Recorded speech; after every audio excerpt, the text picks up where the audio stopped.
Bab 791. Begitu dia mendengar bahwa dia akan pergi ke ruang konferensi pers, wajah Gu Yanzheng langsung memerah.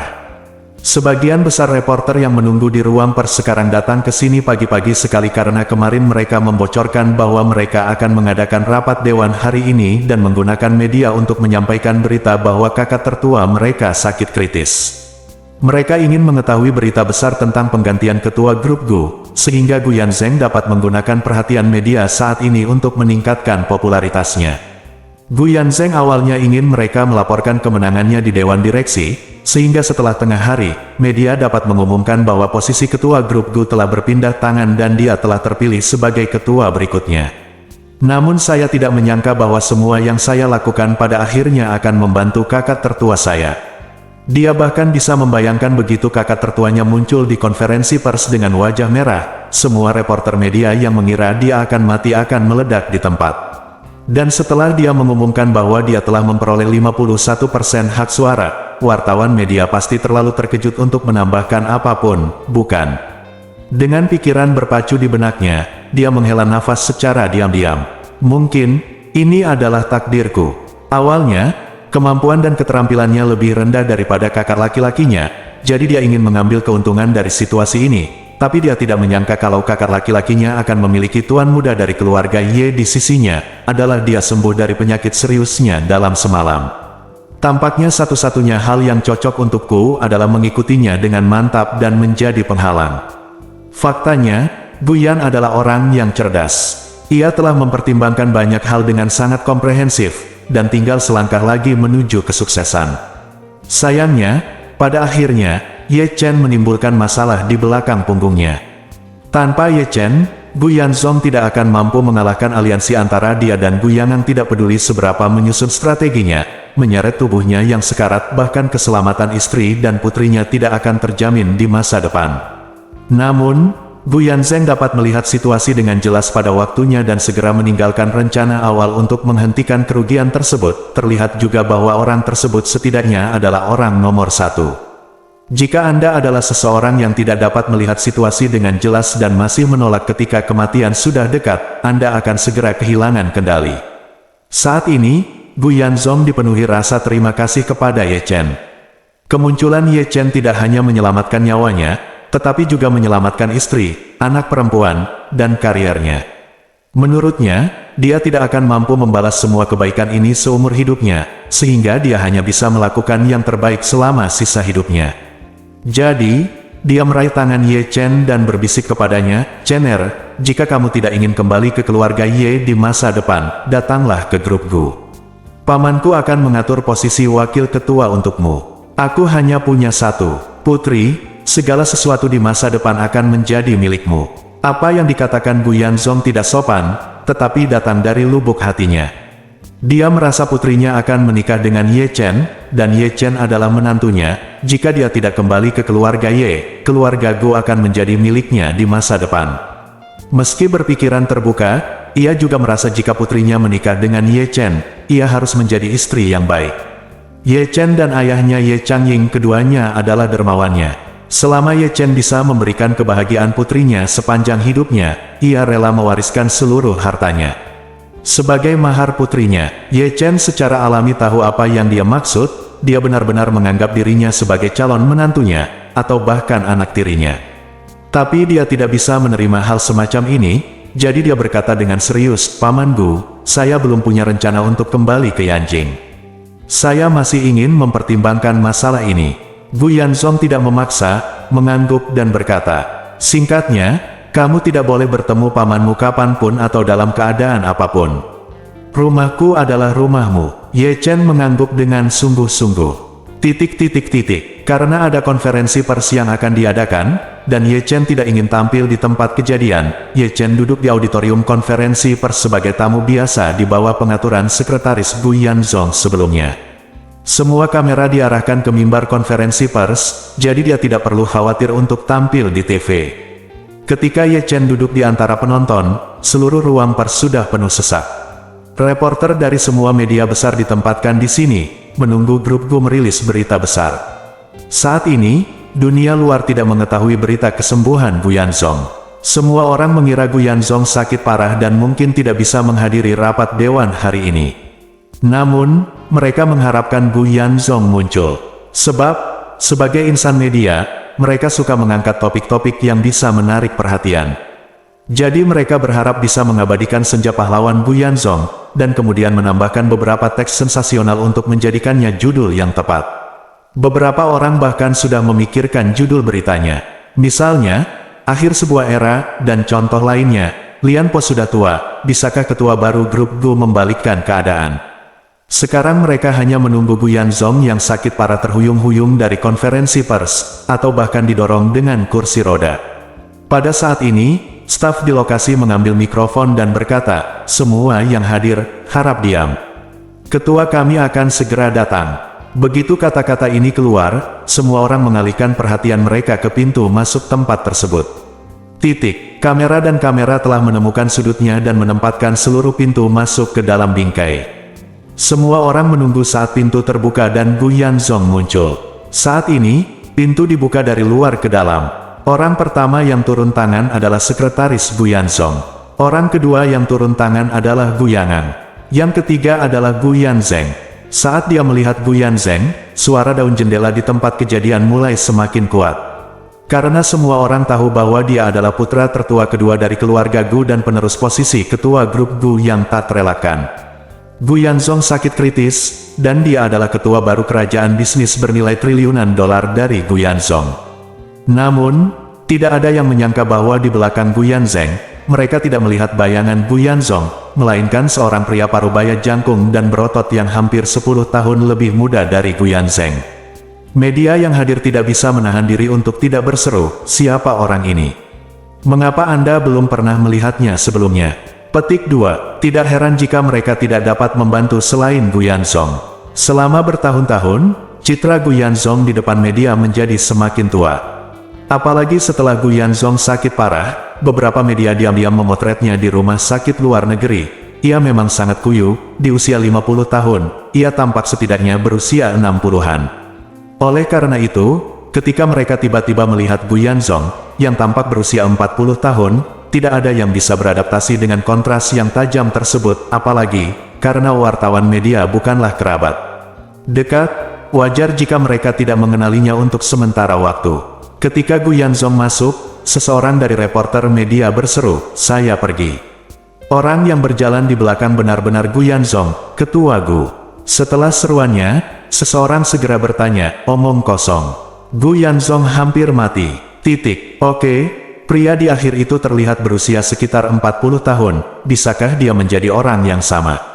Reporter itu berkata dengan tegas, 10 tahun yang lalu, saya mewawancarai pimpinan Gu, dan dia terlihat seperti sekarang. Penampilannya, sikapnya, perilakunya persis seperti yang dia ingat. Bab 792. Ketika para reporter mendengar ini, semua orang memperhatikan Gu Yanzong dengan serius sekarang. Jika diperhatikan dengan seksama, Anda memang masih dapat melihat bayangan Gu Yanzong sebelumnya, dan Anda dapat mengetahui bahwa fitur wajah dan temperamennya adalah milik orang yang sama. Jadi semua orang bisa yakin bahwa pria berusia 40-an ini adalah Gu Yanzong. Sekarang, seluruh adegan menjadi gempar. Tidak ada yang bisa mengerti mengapa Gu Yanzong, yang dikatakan sakit kritis di berita utama pagi ini, begitu energetik dan energetik sekarang. Bercahaya. Oleh karena itu, setiap jurnalis foto mengunci lensanya dengan kuat pada Gu Yanzong. Saat ini, suara Rana di tempat kejadian sangat keras. Saat ini, media online menyiarkan konferensi secara langsung di internet melalui di tempat peralatan. Ketika banyak netizen melihat wajah Gu Yanzong yang bersinar, saham banyak emiten grup Gu yang sudah turun hingga batasnya pun langsung mengendur. Yang disebut batas bawah berarti setelah harga saham turun menjadi 10, itu tidak boleh terus turun sehingga mengakibatkan banyaknya order jual yang menghalangi level terendah harga. Dan harga saham tidak bisa naik. Faktanya, dalam hal ini, jika seseorang mengambil order jual yang disegel pada harga batas bawah, maka dengan sendirinya saham akan membuka batas bawah. Orang yang paling sensitif di pasar saham adalah perusahaan dan institusi sekuritas. Ketika mereka mengetahui bahwa Gu Yanzong tampak baik-baik saja, mereka segera menyadari bahwa berita pagi ini pastilah berita palsu. Oleh karena itu, dalam situasi ini, mereka sepenuhnya percaya bahwa harga saham grup Go akan segera naik. Saat ini, jika Anda memakan semua pesanan penjualan pada batas harga, Anda dapat membeli bagian bawah dengan harga terendah. Jika saham dapat melawan tren dan naik dari batas bawah ke batas atas, maka institusi pemburu terbawah akan dapat memperoleh kenaikan 20 yuan dalam satu hari. Misalnya, harga saham pada awalnya 100 yuan, tetapi akhirnya menjadi 90 yuan. Harga telah mencapai batas. Saat ini, 10.000 orang telah menempatkan pesanan jual mereka dengan harga 90 yuan. Jika seseorang membeli semua saham yang telah ditempatkan pada harga tersebut 90 yuan untuk 10.000 orang ini, harga saham akan mulai membuka batasnya. Jika Anda membeli bagian bawah dari harga 90 yuan, harga saham naik kembali menjadi 100 yuan, dan kemudian terus naik hingga batas harian 110 yuan, yang setara dengan naik dari 90 yuan menjadi 110 yuan dalam waktu singkat waktu. Sejumlah besar institusi dengan panik mengumpulkan dana, dan harga saham dibuka. Setelah jatuh ke batas, harga terus naik. Pada saat ini, Gu Yanzong datang ke depan kursi, berdiri di sana dan melambai ke wartawan, lalu berjalan ke atas panggung dengan anggun dan duduk di tengah podium. Di depannya, ada mikrofon dan label namanya, dengan 6 kata tertulis di atasnya, Ketua, Gu Yanzong. Setelah Gu Yanzong duduk, dia tersenyum ke arah mikrofon dan berkata dengan nyaring, pertama-tama, di atas nama grup Gu dan Dewan Direksi grup Gu, saya ingin mengucapkan terima kasih kepada semua teman media yang telah meluangkan waktu di sela-sela kesibukan mereka untuk menghadiri konferensi pers ini. Seluruh pemegang saham grup Gu mengikutinya dengan tepuk tangan. Kemudian, Gu Yanzong berkata, selanjutnya, saya akan memberikan beberapa jawaban sederhana dan ringkas untuk beberapa masalah yang menjadi perhatian teman-teman media, pemegang saham, dan investor. Semua orang tidak menyangka bahwa Gu Yanzong akan langsung ke topik setelah kalimat yang sopan, dan mereka mau tidak mau harus duduk tegak dan mendengarkan dengan penuh perhatian. Gu Yanzong berdeham dan berkata dengan suara keras, pertanyaan pertama adalah tentang kesehatan pribadi saya. Saya memang memiliki beberapa masalah dengan tubuh saya sebelumnya, tetapi sekarang tubuh saya telah pulih sepenuhnya. Begitu dia mengatakan ini, semuanya di pemandangan itu tidak bisa menahan nafas. Semua orang tahu bahwa Gu Yanzong menderita kanker pankreas, dan saat ini sudah dalam stadium terminal.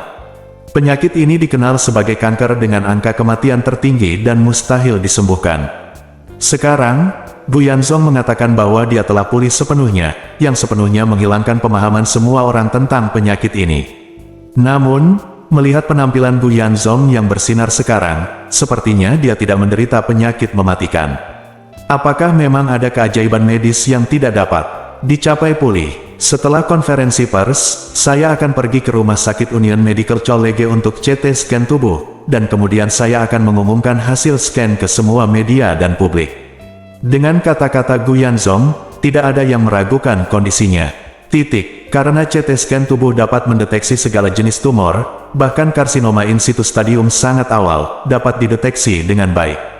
Jika Gu Yanzong belum pulih, dia tidak akan pernah berani menjalani pemeriksaan seperti itu. Semua orang pasti kagum. Mereka benar-benar tidak menyangka bahwa penyakit super terminal seperti kanker pankreas pun bisa menghasilkan keajaiban seperti itu. Hal ini mengingatkan orang pada Steve Jobs yang jenius yang meninggal dalam usia muda beberapa tahun lalu. Itu penyakit yang sama. Mengapa Steve Jobs tidak seberuntung itu? Jika Steve Jobs masih hidup, dia mungkin akan membawa lebih banyak inovasi dan perubahan bagi umat manusia. Kemudian, Gu Yanzong berkata, pertanyaan ketiga, setiap orang harus sangat memperhatikan pengaturan posisi ketua grup Gu. Sekarang saya secara resmi mengumumkan bahwa saya, Gu Yanzong, dan dua pemegang saham grup Gu lainnya, Gu Yanzeng dan Gu Yangang, akan beberapa menit yang lalu, perjanjian pengalihan hak suara ditandatangani. Pemegang saham Gu Yanzeng dan Gu Yangang telah secara permanen mengalihkan semua hak suara terkait saham atas nama pribadi mereka kepada saya. Ketika semua orang mendengar ini, mereka semakin kaget dan terpana. Saya menemukan berita tentang perseteruan saudara keluarga Gu dari mana-mana. Mereka tahu bahwa Gu Yanzeng dan Gu Yangang telah membentuk aliansi untuk menangani kakak tertua mereka, dan juga bersatu dengan pemegang saham lain untuk menangani kakak tertua mereka. Semua orang masih menunggu untuk melihat drama besar pertengkaran keluarga, tetapi mereka tidak menyangka bahwa ketiga bersaudara itu akan mencapai kesepakatan sehingga saudara-saudara itu akan bekerja sama. Gu Yanzeng dan Gu Yangang secara permanen mengalihkan hak suara mereka kepada kakak laki-laki tertua mereka, Gu Yanzong. Bukankah ini berarti mereka akan selalu mematuhi Gu Yanzong? Saudara-saudara yang dijanjikan bertengkar, perang warisan yang dijanjikan, semua reporter yang hadir merasa sangat tertekan. Ini seperti semua orang membeli biji melon dan minuman dan duduk di depan TV untuk menonton drama istana. Hasilnya, setelah menyalakan TV, saya menemukan bahwa semua permaisuri, selir, dan bangsawan di harem berkumpul di sekitar ratu. Semua orang memiliki pikiran yang sama dengan ratu, dan seluruh harem berada dalam suasana hati yang bahagia. Tidak ada pertikaian terang-terangan dan sembunyi-sembunyi. Tidak ada perjuangan hidup dan mati. Tidak ada pembunuhan dan menyayat hati. Sebagai pihak-pihak yang terlibat, mampu bekerja sama dan mengubah permusuhan menjadi persahabatan tentu saja merupakan solusi yang paling hemat biaya. Tapi sebagai penonton, adegan seperti ini sangat membosankan. Bahkan bisa dikatakan sangat mengecewakan. Gu Yanzong menarik perhatian dan ekspresi semua reporter. Dia tersenyum dengan tenang dan berkata ke mikrofon, mulai hari ini, 3 bersaudara dari keluarga Gu dari grup Gu akan bekerja sama untuk membawa grup Gu menuju kejayaan baru. Seperti kata pepatah, saudara yang bekerja sama bisa mendapat untung, dan kami juga percaya bahwa dengan upaya bersama kita, grup Gu pasti akan memberi penghargaan kepada semua pemegang saham dan investor dengan kinerja yang lebih baik dan nilai pasar yang lebih tinggi. Setelah itu, dia tersenyum main-main dan mengubah subjek, namun, izinkan saya untuk meminta maaf kepada semua orang di sini. Saya telah mengecewakan Anda karena tidak dapat membiarkan Anda melihat drama pertengkaran keluarga. Begitu kata-kata ini keluar, para reporter di tempat kejadian semuanya bersemangat wajahnya memerah, namun saat ini harga saham semua emiten di bawah grup Gu mulai melonjak seperti naga yang mengangkat kepalanya.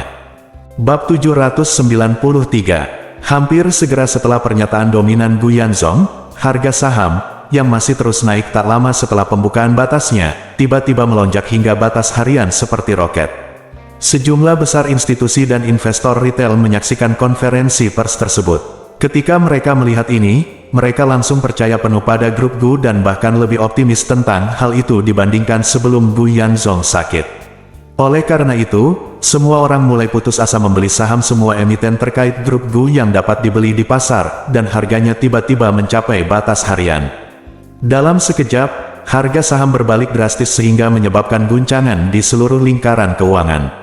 Alasan mengapa semua orang begitu optimis terhadap grup Gu bukan hanya karena Gu Yanzong terlihat sangat sehat, tetapi juga karena hak suara Gu Yanzong di grup Gu sebenarnya mencapai 51% dari total saham pengendali.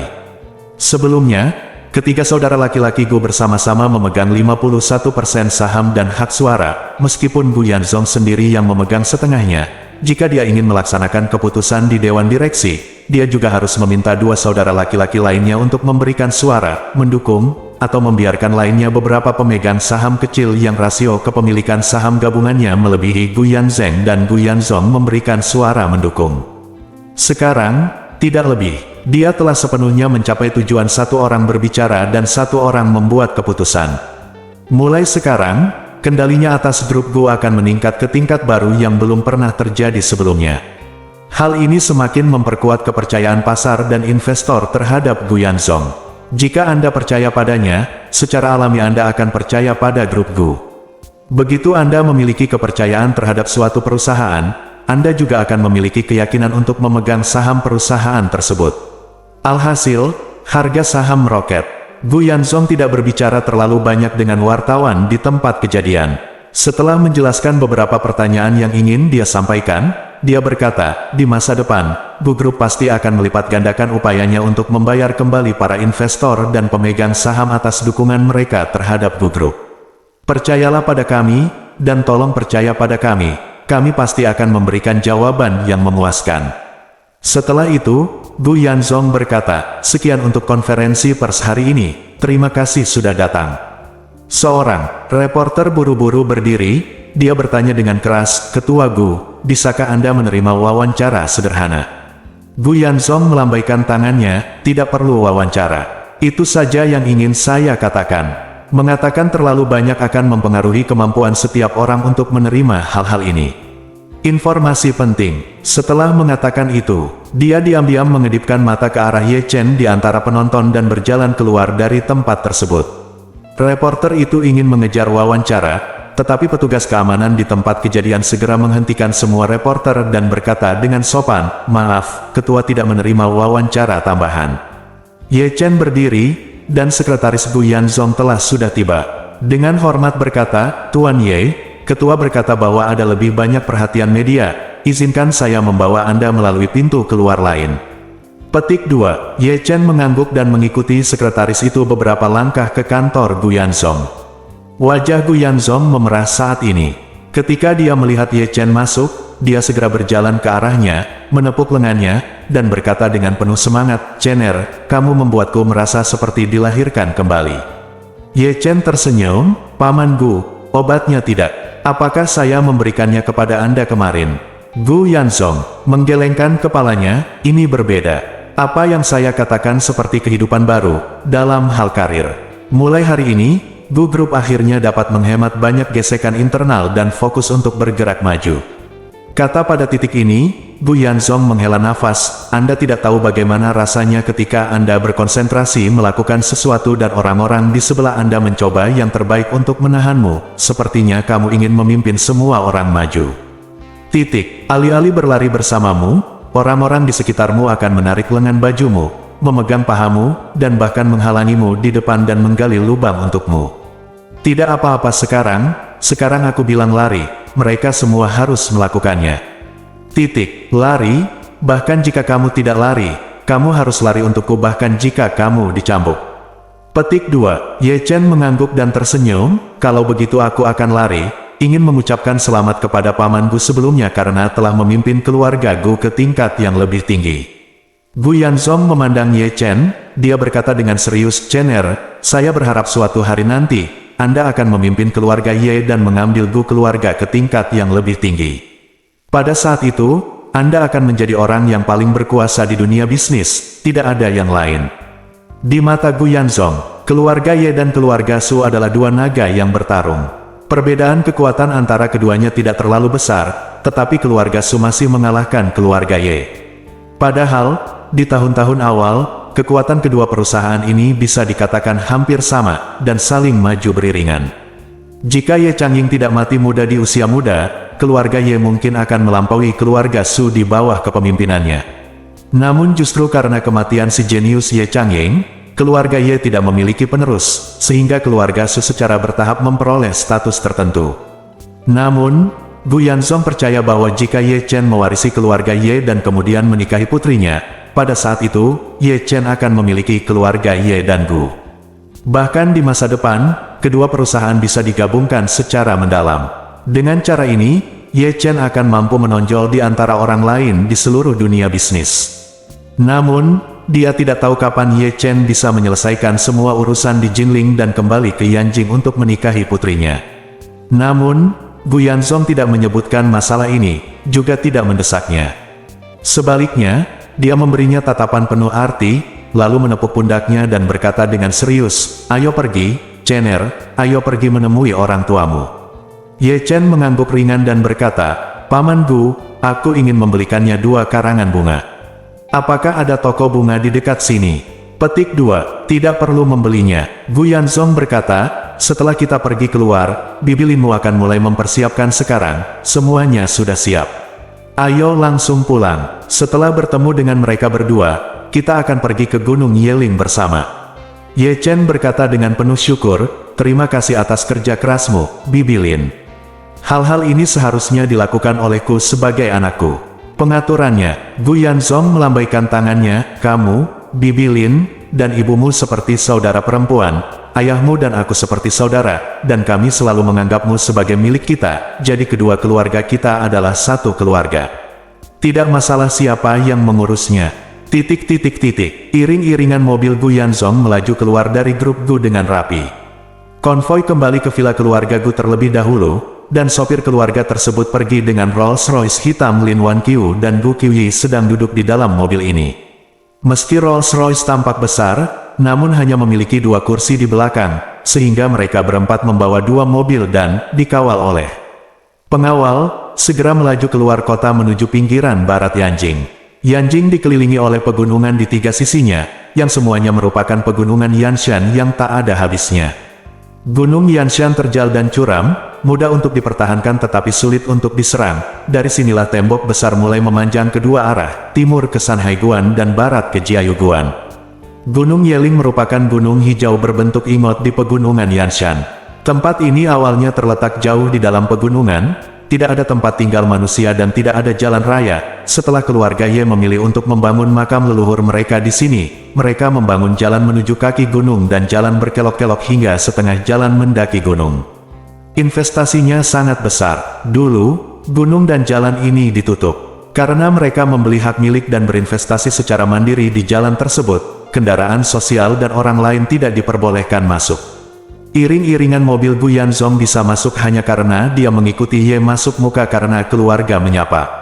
Saat ini, Ye Chen sedang duduk di dalam Rolls Royce, semakin dekat ke Gunung Yeling. Dalam 10 menit, dia akan bisa bertemu dengan orang tuanya, yang telah berpisah dengannya selama hampir 18 tahun. Meski yin dan yang terpisah, dia tetap tidak bisa menahan ketegangan di hatinya. Dia memandang Ye Lingshan dan berkata dalam hati, "Ayah dan ibu, anakku akhirnya datang menemuimu." Bab 794, Ye Lingshan. Puncak yang bisa disebut sebagai tanah harta karun Feng Shui ini, tidak hanya terlihat seperti batangan emas, tetapi juga lebih bagus karena dikelilingi oleh sungai dengan persediaan air yang konstan dan saluran keluar air yang sangat baik. Orang dahulu menyukai gunung dan air. Air tidak hanya dapat membersihkan segala sesuatu, tetapi juga merupakan sumber kehidupan. Oleh karena itu, air harus menjadi hal yang penting dalam apa yang disebut sebagai tanah harta karun Feng Shui. Air di Gunung Yeling memang benar-benar karya Tuhan, tidak hanya membuka pintu langit dan menutup pintu tanah, tetapi juga sangat sesuai dengan kecenderungan peruntungan terhadap sungai serta posisi dan orientasi gunung itu sendiri, yang bersama-sama membentuk susunan Feng Shui dari Biro Air Sinlong. Rangkaian Feng Shui seperti itu dapat menjamin kemakmuran keluarga dan kesejahteraan generasi mendatang, dan yang lebih penting, dapat mematahkan situasi keluarga Ye yang sebelumnya terjebak dalam kawanan. Karena Ye Chen telah mempelajari 9 kitab suci surgawi yang misterius, dia memiliki pengetahuan yang mendalam tentang rahasia Feng Shui. Meskipun dia tidak tahu mengapa ahli Feng Shui tua mengatakan bahwa naga keluarga Ye terjebak di perairan dangkal, dia dapat merasakan bahwa kuburan leluhur di Gunung Yeling ini tidak hanya memberkati generasi mendatang dan mensejahterakan bisnis keluarga, tetapi juga memiliki potensi untuk terbang ke langit. Ini membuatnya kagum. Keluarga Ye benar-benar memiliki sumber keuangan yang kuat. Mereka tidak hanya dapat membeli tanah harta karun geomantik, mereka juga dapat menginvestasikan begitu banyak uang untuk membangun banyak konstruksi di sini. Feng Shui tempat ini sangat bagus. Jika generasi mendatang sedikit lebih ambisius, keluarga Ye pasti akan terus sejahtera. Ketika mereka mendekati kaki Gunung Yeling, Gu Yanzong mengingatkan Ye Chen, "Chener, saya akan meminta pengemudi untuk menepi dan Anda bisa mengemudi." Ye Chen tidak ingin terlihat di depan Ye, keluarga dulu, jadi dia sudah membuat perjanjian dengan Gu Yanzong kemarin, memainkan peran sebagai pengemudi dan asisten. Dia pergi untuk beribadah kepada orang tuanya bersamanya. Jadi, dia mengangguk dan berkata, "Baiklah, Paman Gu, saya akan menyetir." Sopir menghentikan mobilnya, menyerahkan kacamata hitamnya kepada Ye Chen, dan berkata, "Tuan Ye, ini untukmu." Ye Chen mengambil kacamata hitam dan memakainya, naik, mengeluarkan masker sekali pakai dari sakunya, lalu duduk di dalam taksi. Pengemudi tidak tinggal di dalam mobil, tetapi pergi ke kendaraan lain yang mengikuti di belakang. Ye Chen melaju ke depan dan terus maju. Ketika dia sampai di kaki Gunung Yeling, sebuah menara gerbang marmer putih yang megah berdiri di depannya.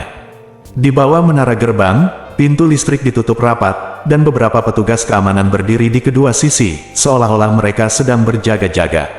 Mobil pertama berhenti di depan pos jaga, dan kemudian konvoi berhenti satu demi satu. Seorang penjaga keamanan berjalan ke mobil Gu Yanzong. Gu Yanzong menurunkan separuh jendela mobil dan berkata dengan hormat, "Tuan Gu, tolong minta pengawal untuk memarkir mobil di tempat parkir di sebelahnya. Ada terlalu banyak mobil dan saya khawatir itu akan mengganggu leluhur keluarga Ye." Anda dan istri Anda dapat memasuki mobil dengan tenang. Gu Yanzong mengangguk dan berkata kepada asisten di kursi penumpang, pergi dan berkoordinasi dan minta mereka menunggu saya di tempat parkir. Asisten buru-buru bertanya, Ketua, bagaimana dengan masalah keselamatan Anda? Gu Yanzong berkata dengan serius, ini adalah wilayah keluarga Ye, sama sekali tidak ada kemungkinan masalah keselamatan. Penjaga keamanan di luar mobil membungkuk hormat, terima kasih, Tuan Gu. Ya, kemudian, ketika asisten mendorong pintu dan keluar dari mobil, dia berkata kepada Ye Chen yang sedang duduk di dalam taksi, Tuan pengemudi, ketika kita masuk gunung nanti, mohon jangan membunyikan klakson atau mempercepat mesin. Usahakan kendalikan kecepatan di bawah 2500 revolusi per menit untuk menghindari terlalu banyak gerakan dan mengganggu ketenangan. Ye Chen mengangguk, tentu saja mausolem harus setenang mungkin, tidak hanya tidak ada peluit, tetapi juga tidak ada suara bising. Apalagi suara mesin mobil semakin tinggi kecepatannya maka semakin keras pula kebisingannya. Baik itu mobil keluarga biasa maupun mobil mewah, bila putaran mesin di bawah 2500 revolusi per menit tidak akan menimbulkan banyak suara. Namun jika putaran mesin dinaikkan menjadi 3, 4, 000, atau bahkan 4, 5,000 maka akan menimbulkan kebisingan, akan segera meningkat beberapa kali lipat. Oleh karena itu, sebagai pengemudi harus berhati-hati saat menginjak pedal gas. Saat ini, seluruh kendaraan yang membawa petugas keamanan melaju ke tempat parkir di sebelah pintu gerbang. Hanya tersisa 2 Rolls-Royce hitam, yang di depan dikendarai oleh Ye Chen, dan yang di belakang dikendarai oleh pengemudi lain dari keluarga Gu. Pintu listrik di bawah gerbang terbuka ke kedua sisi, dan petugas keamanan memberi isyarat mengundang, lalu Ye Chen dengan ringan menginjak pedal gas dan perlahan melaju ke dalam gerbang. Saat Ye Chen mengemudikan mobilnya ke jalan berkelok-kelok di Gunung Yeling, dia semakin dikagumi oleh ahli Feng Shui yang memilih tanah harta karun ini. Ada banyak sekali gunung di pegunungan Yanshan, kemampuannya menemukan tempat ini di antara ribuan gunung memang cukup mengesankan. Saat kedua mobil itu berjalan menyusuri jalan pegunungan yang berkelok-kelok, Ye Chen tidak lagi memperhatikan Feng Shui. Dia sudah bisa melihat makam marmer putih besar di tengah gunung. Itu adalah makam leluhur keluarga Ye saat ini. Tak lama kemudian, Rolls-Royce yang dikendarainya mencapai tanah datar tidak jauh di bawah mausolem. Ini adalah tempat parkir yang dikembangkan secara khusus. Banyak pria berjas hitam berdiri tegak di sini. Sepertinya mereka adalah petugas keamanan makam leluhur keluarga Ye. Semakin besar keluarga, semakin mereka memperhatikan keamanan makam leluhurnya. Agar keluarga-keluarga terkemuka menjadi makmur dan sejahtera, Feng Shui kuburan leluhur mereka pasti memainkan peran penting, seperti urat naga kerajaan yang disebutkan di zaman kuno, yang sangat penting. Jika musuh atau pesaing mempunyai niat jahat dan dengan sengaja menghancurkan kuburan leluhurnya, paling tidak seseorang akan kehilangan hartanya, dan paling buruk, keluarganya akan hancur. Oleh karena itu, keluarga Ye telah mengerahkan lebih dari 100 personel keamanan di Gunung Yeling, baik secara sembunyi-sembunyi maupun sembunyi-sembunyi. Selama setahun, biaya pemeliharaan dan keamanan makam leluhur saja akan menelan biaya setidaknya beberapa ratus juta. Saat ini, petugas keamanan membimbing Ye Chen untuk memarkir mobil di tempat parkir yang telah ditentukan di tempat parkir. Ye Chen segera turun dari mobil dan pergi ke barisan belakang untuk membantu Gu Yanzong membuka pintu. Di dalam mobil di belakang, Lin Wanqiu dan Gu Qiuyi juga keluar dari mobil. Kemudian, pengemudi mobil membuka bagasi. Lin Wanqiu dan Gu Qiuyi dengan hati-hati mengeluarkan beberapa karangan bunga dari dalam. Mereka melambai kepada Ye Chen dan berkata, Xiao Liu, kemarilah dan bantu mengambil bunga itu. Ye Chen tahu bahwa Xiao Liu memanggilnya, jadi dia memahaminya dan bergegas ke depan, mengambil 2 karangan bunga dari tangan mereka. Lin Wanqiu mengeluarkan 2 karangan bunga lagi dari dalam, dan dia serta Gu Qiuyi masing-masing memegang 1 karangan bunga. Gu Yanzong juga melangkah maju saat ini dan berkata kepada Ye Chen, ayo, Xiao Liu, beri aku banyak. Ye Chen buru-buru menyerahkan salah satu tandan itu kepadanya. Gu Yanzong sengaja menghela nafas kali ini, mengusap lutut kanannya, dan berkata, lutut kananku sepertinya masih sedikit tidak nyaman karena kemoterapi beberapa waktu lalu. Masih ada lebih dari 100 langkah, Xiao Liu, bagaimana kalau kamu bantu aku berdiri?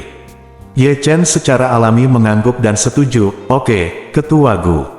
Gu Yanzong berkata kepada pengemudi lain, Xiao Chen, biarkan Xiao Liu membantuku sendirian. Kamu ada di dalam mobil. Tunggu di dalam. Sopir itu segera mengangguk. Oke. Saat ini, penjaga keamanan berkata dengan malu-malu, Tuan Gu, ini tidak sesuai dengan peraturan Gunung Yeling. Menurut peraturan keluarga Ye, hanya Anda, istri Anda, dan wanita muda yang bisa naik gunung. Bahkan kami tidak bisa menemani Anda. Lebih baik saya menyusahkan orang ini. Tuan, silakan tetap di dalam mobil dan menunggu Anda. Bab 795. Makam leluhur keluarga Ye, Peramal, selalu dikelola dengan sangat ketat. Menurut aturan keluarga Ye, selain kerabat dekat, kerabat saudara agunan yang ingin datang beribadah di makam leluhur harus mendapat izin dari keluarga Ye. Persyaratan bagi orang luar bahkan lebih ketat. Hanya keluarga dan individu yang memiliki hubungan mendalam dengan keluarga Ye yang diizinkan masuk. Seperti Gu Yanzong, dia dan Ye Changying adalah saudara angkat, jadi jika keluarga mereka yang terdiri dari 3 orang datang untuk beribadah, mereka pasti akan disetujui. Namun para pengikutnya tidak memenuhi syarat untuk mendekati makam leluhur keluarga Ye. Pada analisa terakhir, hanya 3 kata, tidak layak. Di antara anggota keluarga Ye yang dimakamkan di sini, tidak peduli siapa yang tertinggal di luar, mereka semua adalah yang terbaik, dan tidak satupun dari mereka adalah pengemudi, pelayan, atau asisten yang memenuhi syarat untuk beribadah.